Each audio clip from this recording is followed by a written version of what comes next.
الحمدللہ والصلاۃ والسلام علی رسول اللہ۔ غریب شخص کا احساس اور اس کے ساتھ حسن سلوک بھی تقوی کا حصہ ہے، اور حصول تقوی کے لیے ہی روزہ فرض کیا گیا ہے۔ سوال کیا گیا ہے، بہت سے مسلمان یہ کہتے ہیں کہ ہم روزے اس لیے رکھتے ہیں تاکہ ہمیں غریب لوگوں کا احساس ہو، تو کیا کتاب و سنت میں اس بات کی کوئی دلیل ملتی ہے؟ الجواب بعون اللہ سبحانہ و تعالی۔ حکمت کے بغیر اللہ تعالیٰ کسی بھی عمل کو شریعت کا حصہ نہیں بناتا۔ یہ الگ بات ہے کہ ہمیں اس حکمت کے بارے میں علم ہو یا نہ ہو، یا اس عمل سے متعلق چند حکمتیں معلوم ہوں یا کچھ مخفی رہ جائیں۔ اللہ سبحانہ و تعالیٰ کے تمام احکامات حکمتوں سے بھرے ہوئے ہیں۔ ان سب حکمتوں کو عقل جمع نہیں کر سکتی، بلکہ ان تک عقل کے لیے پہنچنا ناممکن ہے۔ اللہ سبحانہ و تعالیٰ نے روزے فرض کرنے کی حکمت ذکر فرماتے ہوئے کہا، یا ایھا الذین آمنوا کتب علیکم الصیام کما کتب علی الذین من قبلکم لعلکم تتقون۔ اے ایمان والو، تم پر روزے ایسے ہی فرض کیے گئے ہیں جیسے تم سے پہلے لوگوں پر فرض کیے گئے تھے، تاکہ تم متقی بن جاؤ۔ سورۃ البقرہ آیت نمبر 183۔ کچھ اہل علم کا کہنا ہے کہ مجموعی طور پر روزے کے مقاصد میں شامل تقوی کے اجزاء میں یہ بھی شامل ہے کہ مالدار طبقہ نادار لوگوں کا احساس کرے کہ انہیں کس طرح بھوک پیاس کا سامنا کرنا پڑتا ہے۔ اس طرح اس کے دل میں احسان اور اپنے بھائی کی ضرورت پوری کرنے کی تڑپ پیدا ہوتی ہے، اور یہ بھی تقوی کا ایک جز ہے۔ حقیقت یہ ہے کہ تقوی نیکی کی تمام تر صورتوں اور شکلوں کے لیے جامع ترین لفظ ہے، نیز بدی کی تمام تر صورتوں سے اجتناب بھی تقوی میں شامل ہے۔ چنانچہ ابن کثیر رحمہ اللہ کہتے ہیں، تقوی حقیقت میں تمام احکامات کی تعمیل اور ہمہ قسم کی ممنوعہ چیزوں سے دوری کا نام ہے۔ تفسیر ابن کثیر جلد نمبر 1 صفحہ نمبر 492۔ شیخ ابن عثیمین رحمہ اللہ فرماتے ہیں، تقوی اللہ تعالیٰ کے تمام احکامات پر عمل کرنے اور جن کاموں سے روکا ہے ان سے رک جانے کا نام ہے، کیونکہ تقوی اصل میں وقایا یعنی بچاؤ سے مشتق ہے۔ مطلب یہ ہے کہ انسان اللہ کے عذاب سے دور رہنے کے لیے بچاؤ کے ذرائع اور اسباب پیدا کرے، اور اللہ تعالیٰ کے عذاب سے بچنے کے لیے ایک ہی راستہ ہے، اور وہ یہ ہے کہ اللہ تعالیٰ کے تمام احکامات پر عمل کریں اور جن کاموں سے روکا ہے ان سے رک جائیں۔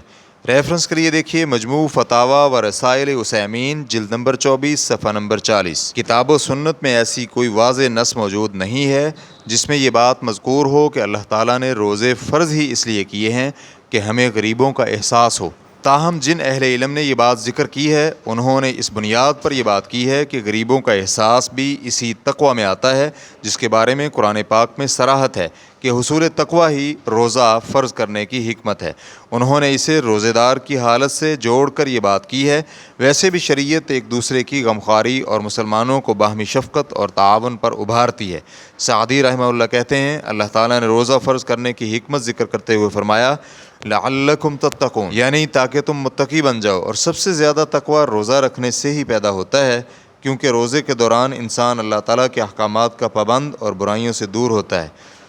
اسی طرح تقوی میں یہ بھی شامل ہے کہ روزے دار اللہ تعالیٰ کی جانب سے روزے کی حالت میں حرام کردہ اشیاء جیسے کھانا پینا اور جماع وغیرہ سے بچ کر رہتا ہے۔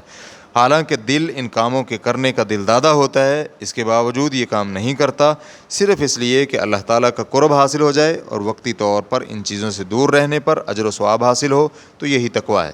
اسی طرح یہ بھی تقوی میں شامل ہے کہ روزے دار اپنے آپ کو اللہ کی نگہبانی اور نگرانی میں رہنے کا عادی بنائے۔ چنانچہ روزے دار استطاعت و قدرت ہونے کے باوجود نفسانی خواہشات صرف اس لیے ترک کر دے کہ اللہ تعالیٰ سب کچھ دیکھ رہا ہے اور جانتا ہے۔ اسی طرح روزہ شیطان کے لیے جسم میں گردش کرنے کے راستوں کو بند کر دیتا ہے، کیونکہ شیطان انسان کی رگوں میں دوڑتا ہے، اور روزہ رکھنے سے شیطان کا انسان پر کنٹرول کم ہو جاتا ہے، جس کے نتیجے میں گناہ کم ہو جاتے ہیں۔ اسی طرح روزے کی حالت میں عملی نیکیوں کی تعداد زیادہ ہو جاتی ہے، اور نیکیاں بذات خود تقوی کا اہم ترین جز ہے۔ ایسے ہی مالدار طبقہ جس وقت بھوک کی تکلیف برداشت کرتا ہے تو اس کی وجہ سے نادار اور غریب لوگوں کے ساتھ ہمدردی کا جذبہ پروان چڑھتا ہے، اور یہ بھی تقوی ہی کا جز ہے۔